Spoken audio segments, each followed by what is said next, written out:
branch has been flocked.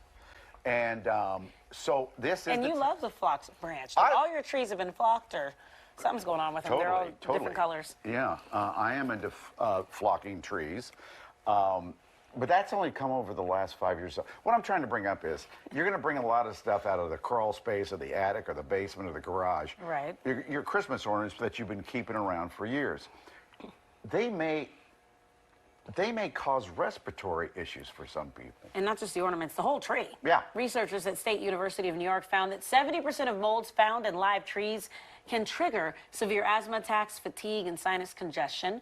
But artificial trees can cause issues as well, especially if they're not wrapped properly or they've accumulated dust or mold while in storage. I've been feeling a little down, and you did bring me a tree a couple days ago, Mike. It was made of plastic. Hi, Dave Parker. How are you, sir? Good to see you. Hello. Good morning. You're at Advanta Clean? Yes, sir. What is that company? What do you do? It's a light indoor air company. We specialize in a couple different things. One of the big things we specialize is in mold removal from people's homes and businesses. Mold is in everyone's home. It's not a bad thing that it's there. Yeah. It's a matter of if it gets in spots and starts to grow actively, that's when it's a problem, and that's when we come in. But Alex in that intro just said it could be live trees that give you an issue. What do I do when I got the tree, I get it home. Should I hose it down? Yeah, that's one way to do it. I mean, it's a live tree. Obviously, it gets rained on all the time, so it's used to water. You just basically want to make sure that you properly dry it off beforehand. So this is obviously an outside procedure, maybe in your driveway out front or something like that. You can hose it down. Another alternative. Never thought of that. Ever. Right. And then, but wouldn't that take a while? Because you don't want to get your whole house wet when you bring it in. So I guess you just shake it off and let it dry a little and then bring it in? Yeah, I mean, if you think about it for a second, I think every time I've bought a Christmas tree, they've told me, put it somewhere close to the house. If you have a garage or something like that, let it acclimate a little bit. Perhaps clean it outside, bring it into the garage for a day or two during that drying process. Let it dry out naturally. Okay. But let it dry out for sure. Let's get to artificial then. So it's been in storage, and it's been collecting dust. How do you clean that? Well, there's a couple different ways to do it. I mean, you hit really on one of the key things before with what you said and where it's stored. Think about where it is inside your house and what that environment's like. If it's in your crawl space especially, generally a dusty place, it's going to pick up the things that it's exposed to down there, as with the attic.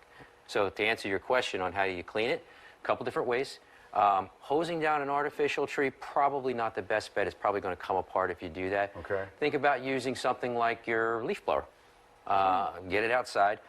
The bottom line is what's on there are small little pieces similar to dust, mold, spores, stuff like that. Exactly. So if I took baby powder and tossed it on that tree, how would you clean it off? Some type, maybe blow it off, maybe wipe it off gently, something like that. Or Same concept. Same concept. You just can't see it. The spores are really tiny. So leaf blower is a really great option in order to clean that stuff off. Wipe it down gently with some damp rags. But just, do your best to get it clean. That's a good idea. Take it out in the yard and use a leaf blower on it. But of course it gets tricky because there's different kind of trees. We mentioned that Mike likes flocked trees or the ones that have glitter, all kinds of things on it, because you probably don't want to just wipe that down because you're afraid that the decoration might come off. Yeah, absolutely. Yeah, I mean, you would still use the same concepts, because whether there's, if there's glitter on these trees, I mean, think about that. That's kind of the same as the small particles and the spores. You can't really easily get rid of one without the other.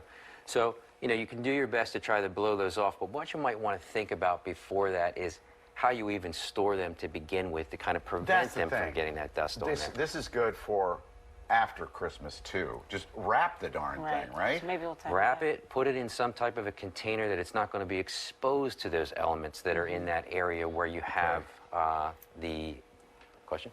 And I have a question, too. Okay, good. One age-old question. We do this every year. Is a poinsettia plant poisonous or not? It's not good for pets and animals. It actually comes from the rubber tree family, a natural, a true live rubber tree, or a poinsettia. Comes from the rubber tree family, so it does have an element of latex to it. So not all that common. You'll know if you have a latex allergy or not. If you do have a latex allergy, keep that in mind when you're deciding whether or not to bring poinsettias in. And then really quickly, we love the smell of Christmas and having things in the house smelling good. What is it we need to remember about scented sprays and that kind of thing? Aerosols, in general, really no different. It's great to everyone likes that smell inside their house, nice and fresh and clean. But the aerosols can bring in some additional pollutants that are not necessarily good for our health. What you may want to think about as an alternative is more natural remedies. There's a couple, I don't know if you can see that there, a couple cinnamon sticks. I remember my mom used to do this. Put them in boiling water, puts a nice scent into the house. Just more natural remedies as opposed to the aerosols. My mom did that too. Really? Yeah. They must have known each other. Probably so. Thank you so much. Good job.